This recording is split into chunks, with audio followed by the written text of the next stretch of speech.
नमस्कार दोस्तों, स्वागत है आपका मेरे नए ब्लॉग में। तो सबसे पहले मैं बता दूं, अभी रिसेंटली मैं बैंगलोर में हूं और बैंगलोर में आज बाबू को लेके पहुंची हूं यहां का बेहद खूबसूरत और शानदार एक्वेरियम देखने, जहां पर कदम रखते ही ऐसा लग रहा था जैसे हम किसी जादुई पानी की दुनिया में आ गए हैं। यहाँ का हर नज़ारा सच में बहुत ही अच्छा था और एक वाव मोमेंट था।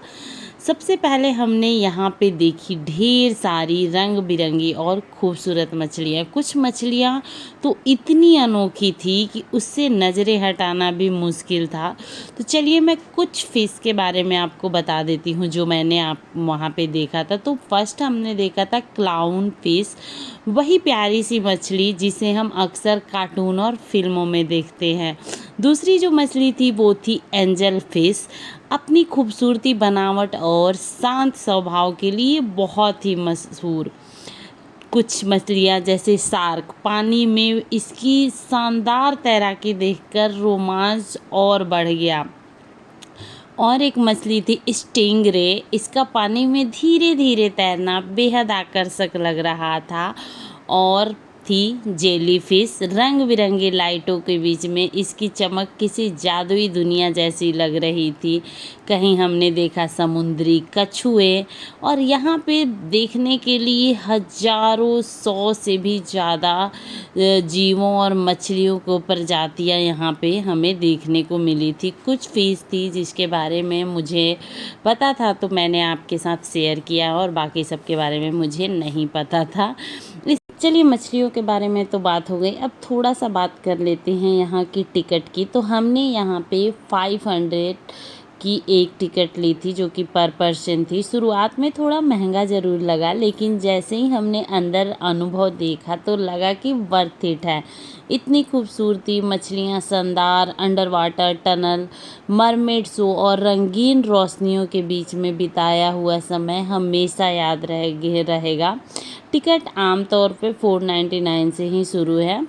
दिन के अनुसार ये बदल जाते हैं। जैसे अगर आप एक दिन पहले टिकट करते हो ना तो 2 टिकट पे 1 टिकट फ्री रहता है। तो हमें ज़्यादा नॉलेज नहीं था तो हमने उसी दिन टिकट की, तो हमें पर पर्सन 500 का पड़ा। अगर आप भी बेंगलुरु घूमने आ रहे हैं और आपके परिवार में बच्चे हैं और आप किसी यादगार पल का तलाश कर रहे हैं तो ये आप एक्वेरियम को ज़रूर देखें और अपने लिस्ट में इसको शामिल ज़रूर करें। बहुत ही ज़्यादा अच्छा अनुभव था और बाबू तो इतना खुश था, इतना खुश था, मैं आपको वर्ड में नहीं बता सकती हूँ। बहुत ही आकर्षक लग रहा था। आज का यह अनुभव हमारे लिए सिर्फ एक घूमना नहीं था, बल्कि समुद्र की एक खूबसूरत दुनिया को करीब से महसूस करवाने जैसा था।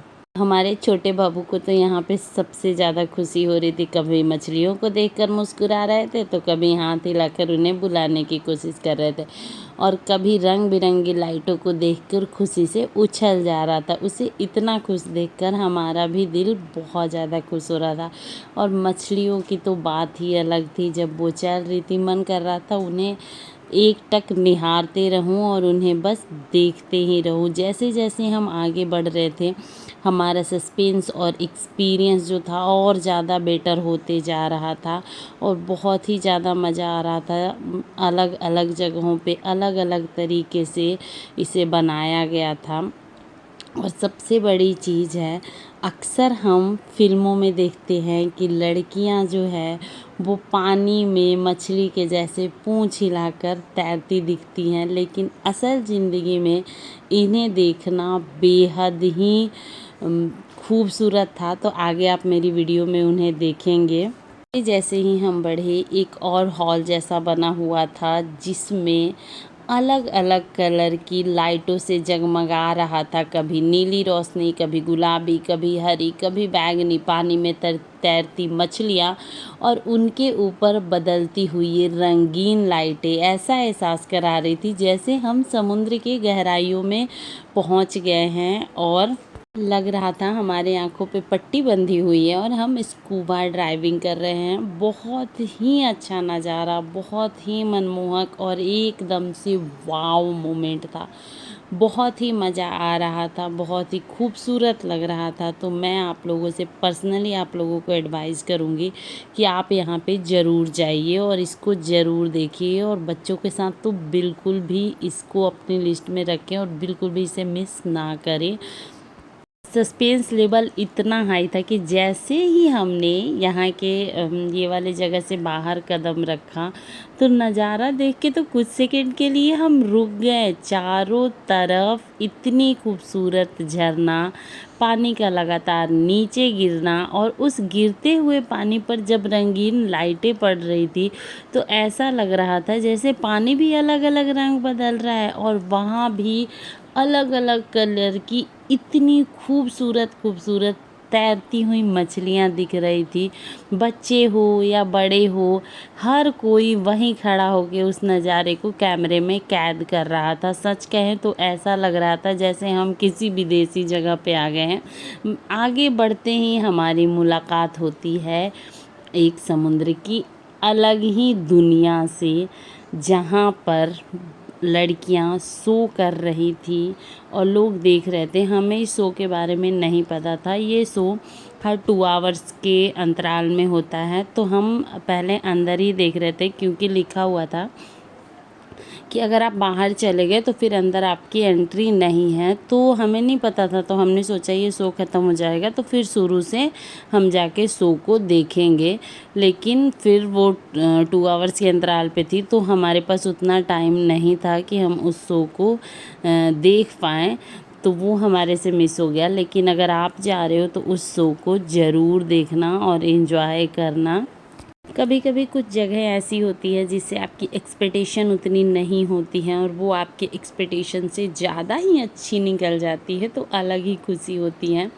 हम तो मतलब एक एक पल को अपने कैमरे में कैद कर रहे थे, हर एक पल को एंजॉय कर रहे थे, और बाबू भी बहुत ही अच्छे से इस पल को एंजॉय कर रहा था। इसके बाद हमने समुद्र की दुनिया की कई अद्भुत चीज़ों को भी करीब से देखा। जैसे कि हम आपको बता सकते हैं clown fish, jellyfish, stingray, sea turtle, ये सारी चीज़ें वहाँ पे रखी हुई थी और बहुत ही मज़ा आ रहा था। यह एक सिर्फ घूमने की जगह नहीं थी, बल्कि यादों और खूबसूरत एहसासों से भरा एक ऐसा अनुभव था जिसे हम शायद ही कभी भूल पाए। अब हमारी इंतज़ार की घड़ी पूरी हो चुकी थी और हम आ गए थे मरमेड शो की समुद्री दुनिया में, जिसमें हम अक्सर टीवी में देखते हैं पानी के अंदर तैरती हुई उन लड़कियों को।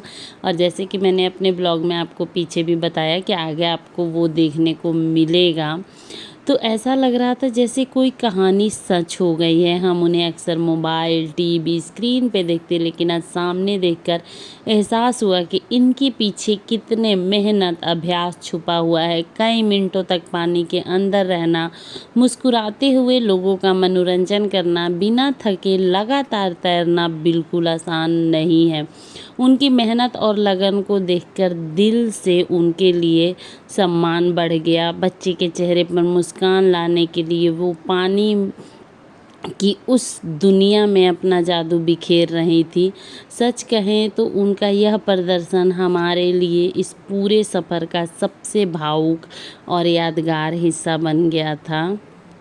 इसके लिए काफ़ी मेहनत, अभ्यास और शारीरिक क्षमता की ज़रूरत होती है। उन कलाकारों की मेहनत और समर्पण को देखकर उनके लिए अच्छा भी लग रहा था और थोड़ा-सा इमोशनल भी हो रहे थे हम, कि देखो इंसान कितना मेहनत करता है, कितना पैसों के लिए स्ट्रगल करना पड़ता है। भगवान जी ने हमें जो दिया है, हमें उनका शुक्रिया अदा करना चाहिए। हमें उनको बहुत धन्यवाद देना चाहिए कि उन्होंने हमें इतना तो दिया है कि हमें उस लेवल का स्ट्रगल नहीं करना पड़ रहा है जिस लेवल का लोगों को करना पड़ रहा है।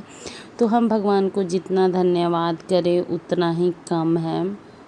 लेकिन दोस्तों, हर अच्छी चीज़ की तरह इस खूबसूरत सफ़र का भी समय धीरे धीरे ख़त्म होने लगा था।